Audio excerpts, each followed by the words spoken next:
శ్రీ ఎం జగన్నాథరావు గారు government polytechnic Srikakulam head of general section గా పనిచేస్తున్నారు.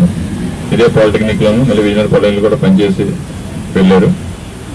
ఈరోజు మనతో ఇంతకుముందు ఆల్రెడీ ఒకసారి ఆయన శ్రీకాకుళం పాలిటెక్నిక్ లో ఒకసారి నిరాహార దీక్ష చేశారు.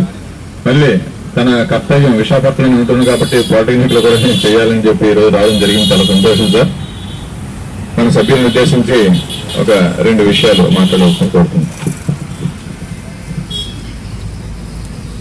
ఈరోజు ఈ రిలే నిరాహార దీక్షలో నాకు అవకాశం ఇచ్చి నా చేత పార్టిసిపేషన్ చేయించినటువంటి జేఏసీ మిత్రులందరికీ కూడా నా కృతజ్ఞతలు.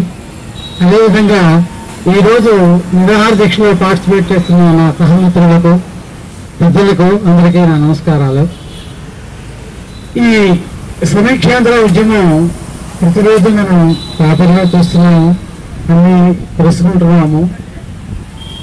ఈ హైదరాబాద్ కావచ్చును లేదు అంటే ఆంధ్రప్రదేశ్ రాష్ట్రం చరిత్రకాలంలో చూసినట్లయితే కొన్ని తరాల వాళ్ళు దీన్ని అంతటినీ డెవలప్ చేసి అభివృద్ధి చేసి ఉంచినందుకు ఈరోజు ఈ సెపరేటిజం అనేటువంటి ఒకే ఒక ఎజెండాతో ఓన్లీ పొలిటికల్ గేమ్ ప్లాన్ తో కేంద్ర ప్రభుత్వం ఈ డిసిషన్ తీసుకోవడం చాలా దారుణం. దీన్ని మనం ఎట్టి పరిస్థితుల్లో కూడా యాక్సెప్ట్ చేయకూడదు. Till the goal is reached, we have to fight and we have to keep our state united. So I thank one and all for giving me this opportunity.